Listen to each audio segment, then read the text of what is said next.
in tone from how the last Davos, in terms of just, there was a lot of hype, a lot of noise around all things crypto at the last Davos, and I think seeing the change, and I actually think it's a really healthy change, that there's more focus on utility. Are these technologies that are solving real problems?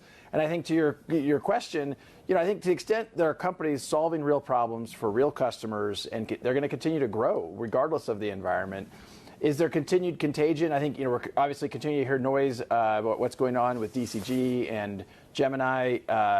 Hard to know. It sounds like that could work out in a constructive way.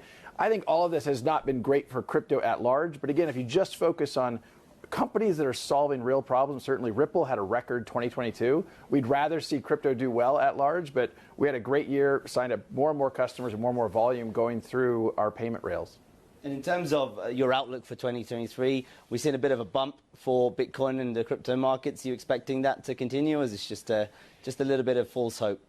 Well, I've tried to stay out of the short-term price prediction on all things Bitcoin, or crypto in general. I'm long-term very bullish because I think these are technologies that can solve real problems at scale. And I think when you have kind of new emerging technologies, not dissimilar than, frankly, the internet and kind of the dot-com bubble, sometimes the hype gets ahead of the reality.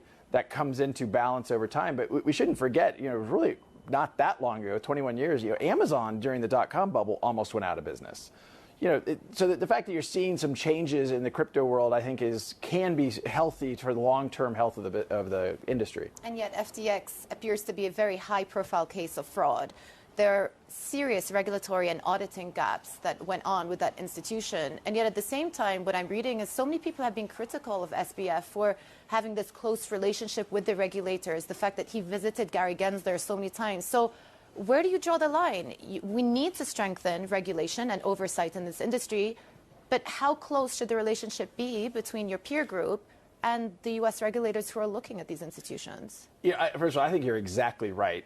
We talk about this as a crypto problem, but really this is just fraud. And I think in some ways not that dissimilar than Bernie Madoff. And when Bernie Madoff occurred, we didn't totally restructure how we thought about oversight and regulation of hedge funds. We realized that, hey, clearly in that case also the SEC had overlooked, and if people had reported to the SEC they should be looking into Bernie Madoff. So I know that the SEC had met a bunch of times with SBF. I don't know the specifics of what types of oversight they were applying. I do think this is a fraud. I don't view this as a crypto problem at large. But to your point, I think regulatory clarity globally is important. And we're seeing a lot of countries. I mean, here we are in Davos, and Switzerland's clearly one of the countries leading in providing regulatory clarity in early stage. You have the UAE leaning in, the UK, Japan, Singapore. The U.S. is notably absent from that list. And I think in some ways the regulators in the U.S. have added confusion to the crypto marketplace. And let's talk about those regulators in the U.S., the SEC, Brad. Let's get a check-in on what's going on with that lawsuit with the SEC and Ripple. Are you nearing an end potentially? Are you planning to settle with the SEC? Well, we have always said that we would love to settle, but it requires one very, very, very important thing, and that is that on a go-forward basis, it's clear that XRP is not a security. The SEC and Gary Gensler has very outwardly said he views almost all crypto as a security, and so that leaves very little space in a Venn diagram for settlement. The case is now fully briefed in front of the judge, and judges take however long the judges will take. We're optimistic that this will certainly be resolved in 2023 and maybe the first half. So we'll see how it plays out from here. But I feel very good about where we are relative to the law and the facts. So are you going to wait for the judge to come out with a decision on this one? I'm very optimistic, and I think absent some significant change in posture from the SEC, I can't imagine that we won't have resolution from the judge. I also will point out, and certainly something I've heard here in Davos repeatedly, is how important this is, not just to how Ripple it goes forward, but also really the whole crypto industry in the United States. And I keep reminding people that outside the United States, crypto is still thriving, Ripple is still thriving, and we should make sure we're continuing to engage non-U.S. regulators as well. I mean, it's also difficult to say it's thriving when so many people have lost a lot of money speculating. And the key word here is speculating on the price of Bitcoin and various other cryptocurrencies. I remember back at the peak, there was a lot of talk about institutions getting involved. Given what we've seen, given the price action, given the drawdowns, given the numerous amounts of fraud cases that have gone on in the space, doesn't it feel like the hurdle is extremely high, if not impossible now, to get institutions involved? If you were sitting on a board of a pension fund, how could you justify to them that you're going to get involved in cryptocurrencies?